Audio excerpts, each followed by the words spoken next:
How's it going, everyone? Mitchen here. Today I'm going to be showing you my list for Giratina V-Star in the new Temporal Forces plus Rotation format. It's a deck that's been really good in this current standard format, and I think stays very good in Temporal Forces, but does have to change a little bit as it loses its kind of core option of Path to the Peak in Rotation, but gains a lot of good new tools from this new set. So without further ado, we're going to get into it. I'll show off my 60 cards for my sort of first pass at the deck, what I think would be good, and you can maybe use it and go from there. And I'll explain my opinion on why I'm playing these cards, why I think they make sense, certain counts, all those things. So let's get into it. We're starting off with the kind of standard that most decks are playing currently of 3 Giratina V-Star and 3 Giratina V. It is your main attacker. You want to play a relatively thick line of them. We're probably going to be setting up 2 to 3 of them in the game to attack with. So those just kind of make sense there. 4 Giratina V is a potential option with the loss of VIP. That just makes them easier to find, but I'll touch more on that in a second with some other cards that I'm going to mention later. Next, we've got the kind of core of any Lost Zone archetype, and that is 4 Comfy. You obviously want a bunch of those to make them easy to find in the turn 1, as well as use multiple flower selectings throughout the game. So that's just another pretty standard count right there. Then we're going to get into a decent amount of one-of Pokemon that this deck is playing. First off, I have Cramorant. This is obviously a really great Pokemon in the early game, as early as like turn 1 or 2, with Lost Provisions being able to attack for free. We only play 1 count like we do in Standard. You don't really need the Days of 2 anymore, as, these are just sort of optional Pokemon. We obviously play Super Rods, always recycle them, but our main focus is going to be on Giratina as an attacker, so Cramorant's just a good optional Pokemon in the early game sometimes. Then we've got Radiant Greninja. This card is obviously very good in a lot of Lost Zone archetypes, both for concealed cards and can actually attack with Moonlight Shuriken using Mirage Gates to power it up. You'll notice in the new format, I think concealed cards will be even more useful than it previously was in Giratina decks because of the loss of Path to the Peak, meaning you don't need to be sitting under Path half the game and not using concealed. It's always active and you could potentially use it every turn, which makes Greninja probably even better in this deck than it used to be. Then got our one of Sableye. Lost Mine is a really great attack. Obviously, Sableye is not as great anymore ever since the printing of Jirachi in Paradox Rift. So we're sticking to just the one of count. With the Lost Mine, it's still a useful attack in certain scenarios, but we don't tend to use it too many times against the decks that are weak to it because they play Jirachi now. But it's still a good option to have. Finally, we've got a new Pokemon that sort of deviates from the standard Giratina list and is worth talking about. Iron Leaves EX. This is a new Pokemon that is really good for handling Charizard in particular because of the loss of Path to the Peak, which was a good option that Giratina had for handling Charizard in the past. Iron Leaves has the ability, Rapid Vernier, when you play the Pokemon from your hand onto the bench, you can switch it into the active and then move any amount of energy from your other Pokemon to it. So it acts as both a self-switch when you put it onto the bench, moves in the active, and funnels the energy you need to it. So it's very easy to just power up other Pokemon, sit them on your bench, and then Iron Leaves can just be dropped whenever you need it at the last moment and take those energy and attack.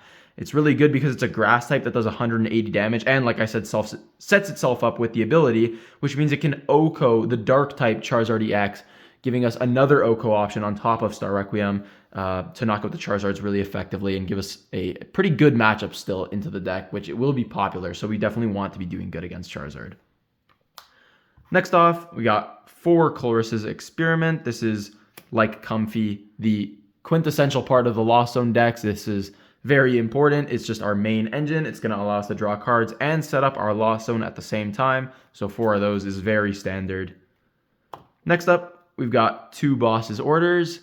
This is an important card because Giratina V-Star is a really strong Pokemon, but also very destructive. Lost Impact, Lost Zoning 2 energy constantly is not something we want to be doing once we set up our Giratinas on irrelevant Pokemon. We want to be chasing down the 2 prizers, the big Pokemon that are threats, and knock them out. And then finally, we're still playing Roxanne's, 2 of those. We don't have the option of Roxanne Path anymore, but Roxanne is still a really great card in the late game. It can even be good to rebound from an Iono in the late game, just as a bonus card draw when we've got an Iono to like 1 or 2 and you happen to get Roxanne. It can be good just to fill our hand back up. It's sort of the best draw power from a really small card hand in the late game, and also still disrupt our opponent even though we can't drop Path. Putting the 2 cards is still pretty good. Next up, we've got Pokemon Search. So we have, I've mixed them up. We've got 4 Nest Ball. Now, this is a count that's going to be differing a little bit from standard lists Most Giratinas currently play 4 VIP passes and 3 nest balls. We're sort of flipping that with Poffin becoming the replacement for VIP pass and playing 4 nest ball and then only 3 Poffin. And the reasoning for that is because Poffin actually doesn't get a ton of Pokemon in this deck. It's still obviously really good to get Comfeys out, but that's the only Pokemon it actually gets because you can only get 70 HP Pokemon. So we use Poffins to get multiple Comfeys out, and we really struggle to get other Pokemon out, like our Giratina Vs in the early game, our Radiant Greninja, things like that. So upping to 4 Nest Ball and only 3 Poffin makes sense to get our other Pokemon out. We don't only need Comfeys out, we need a lot of other stuff. So the 4 Nest Ball helps with that. Then we've got 4 Mirage Gate, another Lost Zone staple. This is going to let us accelerate our energies into play pretty easily. Once we've hit 7 in the Lost Zone, set up the awkward costs of Giratina and string attackers pretty effectively. As well as attack with Radiant Greninja as a snipe option, which is always nice. Then we've got 2 Pokegear. Pokegear are really good in a Lost Zone deck because you really want to make sure you're hitting those Colruses in the early game and then finding your Boss and Roxanne when you need them in the late game. And Gears just give us a little bit of extra dig because we're not necessarily as quick as something like Turbo Lost Box sometimes. The Gears can help us out in the Giratina version to find our supporters a bit better. Then we've got switching options. I'm playing 2 Switch and 2 Switch Cart. Escape Rope does rotate, so that's not an option anymore. So we've got to lean more into just the regular switches. I'm playing a mix of both. I think carts are still a nice option to have as a healing factor on occasion on things like Comfey if you're playing against Mirror, or any Lost Zone variant that has Sableye. So Sableye is a really good attacker in that kind of matchup that you want to string a lot, and healing the damage off our Comfeys can matter to save them from a potential double knockout. And then the 2 Switch are still good to move Giratina V-Stars because these are not basics. So sometimes Giratina V-Stars, especially if they've not been powered up properly or just attacked and only have like 1 energy on them, can get stuck in the active. So I like the mix of both 2 and 2. You can use them for different scenarios. And the switches still work as a generic switch for our basics as well, which is good. Next up, I've got 3 Super Rod. This might be an interesting one to most people. I personally really think Rod is just such a good card in Lost Zone variants. I've always been someone who kind of plays 1 Rod more than the standard. I've really liked 3 Rod in current standard Giratina, even though the standard tends to be 2. And when I was playing Turbo Lost Box, this was my sort of main archetype. The standard tended to be 3, and I was playing 4 and Clara. I think Recovery is just really good in Lost Zone variants to chain current attackers, like a bunch of 1-ofs. You want to reuse them. We're constantly concealed carding and discarding our energy. And Giratina can be kind of tight with energy. We're concealed carding, putting them in discard. We're lost zoning off Lost Impact. So we want to make sure we have access to our energies. And Super Rod is just really good for that. I also think 3 Super Rod makes more sense with my note of using Greninja more earlier. Because Path is gone, you might find yourself using concealed cards more often. And therefore ending up with more energy in the discard. And 3 Super Rod can help you recover those, which I just think it's a really good card. Give it a try. It's pretty good. Next up, I've got a Heavy Ball. This would probably be, I like kind of mentioning the singular card in my 60 that might be the most willing to change. This is not a card you see much in Giratina. We do see it a lot in Lost Box decks, but I think it's pretty good in Giratina right now too, because with the addition of Iron Leaves, we're now at 4 1-of Pokemon that all have really good use in specific scenarios that can be kind of annoying if they're prized, and Heavy Ball helps find them. It also acts as sort of like an out to a 4th Giratina or the Ditto from 151, which are sort of potential other Pokemon you could play in this slot. I think of this slot as like a flex Pokemon slot where it acts sort of like Ditto, where Ditto can be a 4th out to getting Giratina. This sort of does something similar, but in reverse gets it out of the prize cards. So if we only have 2 Giratina in the deck, this acts as like a 3rd one effectively. There's 1 in the prizes, we get that. But it's also nice to get the 1-of Pokemon. So I like it in the fact that it can get our thick Pokemon lines and our 1-ofs. But it's something you can pivot to do something like 4th Giratina V or Ditto from 151 as well if you feel like those are good. Next up, I've got another new card in this deck. That is the A-Spec Prime Catcher. Very good card. I'm sure you've heard about it before. It lets you switch your opponent's bench Pokemon. So a Gust, just like Boss's Orders.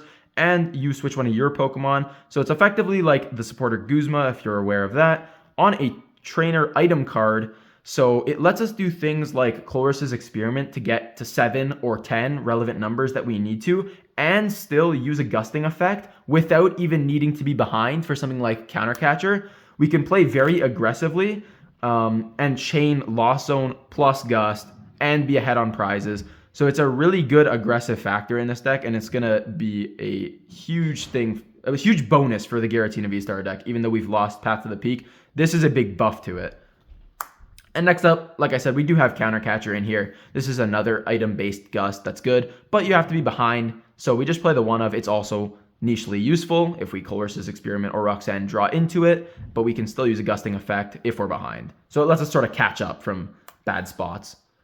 Next, I've got the singular tool in this deck. It is Rescue Board. This card is really good. We've seen cards similar to this in the past where they're effectively a tool that gives at least certain Pokemon, sometimes all Pokemon depending on the tool in the past, free retreat. In this case, they give the Pokemon the card is attached to one colorless less. If that Pokemon's remaining HP is 30 or less, it has no retreat cost. So essentially, it acts as a free retreat tool on our Comfeys in most scenarios because Comfey only has one retreat. We just stick it on the Comfey, and until it gets removed, it is just a constant addition to the Comfey and makes it free retreat for the rest of the game. When a Pokemon gets knocked out, we set out our Comfey. Even if we don't want to flower selecting, it's just a good pivot. We retreat it. Next turn, it comes back. It acts as a free retreat again. So it's a constant use of switching option utility until it's removed. And if it's never removed, we just have our free retreater for the rest of the game, which is really nice. Next up, for stadiums, because we've lost Path to the Peak, we just are playing the singular Temple of Sinnoh. This is sort of a counter to a counter. There is a new card in the set as well called Mist Energy, which prevents effects of attack done to the Pokemon it's attached to, which essentially is being played in multiple decks as a Star Requiem counter. And so with Temple of Sinnoh, we're sort of countering their counter. When we want to use Star Requiem, we drop our Temple of Sinnoh, it turns off the effect of the Mist Energy, and now we can use Star Requiem to knock out the Pokemon the Mist Energy was attached to. And that's sort of the use of it there. Other than that, you can use it to bump stadiums that are beneficial for your opponent, but you don't want to be too aggressive with it because we are still playing special energy in the form of jet energy like the deck currently does, although a slightly smaller count, and we'll get to that in just a second. Because we finally have our energies, the first interesting note is on the basic energy, I'm playing 4 grass energy and 3 psychic energy. We've sort of switched around the counts. It used to be 4 psychic and 3 grass. The reason it used to be 4 psychic and 3 grass is because for the most part on Giratina, the costs are neutral. We have 1 psychic, 1 grass, and 1 colorless. So the main reason that the psychic was more than grass was because the only difference maker was Sableye, who takes a psychic energy. So our deck uses slightly more psychic energy. It makes sense if we're going to play 7 of the combination of grass and psychic, that psychic is a little more favored because we have a slightly more reasoning use for it.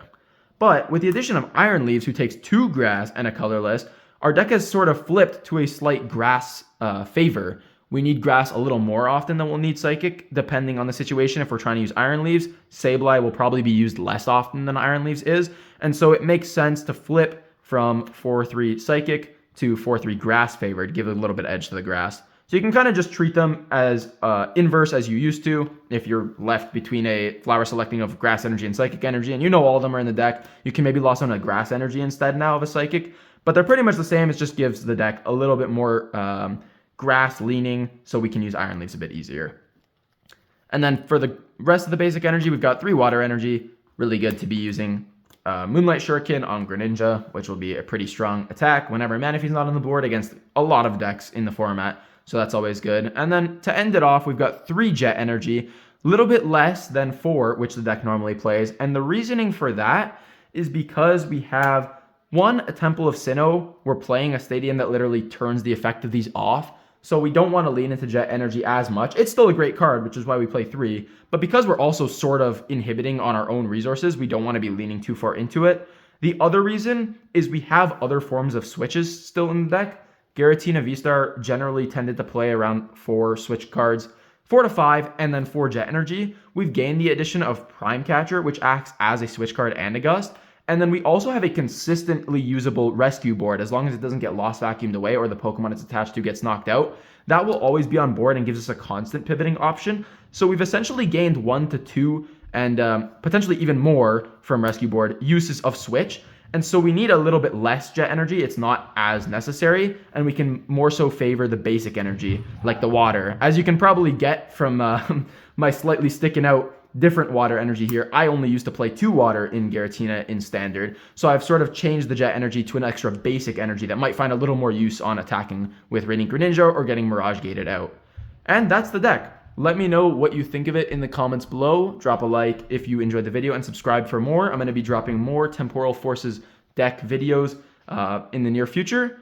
So that's going to do it for me, and I'll see you in the next one. Later.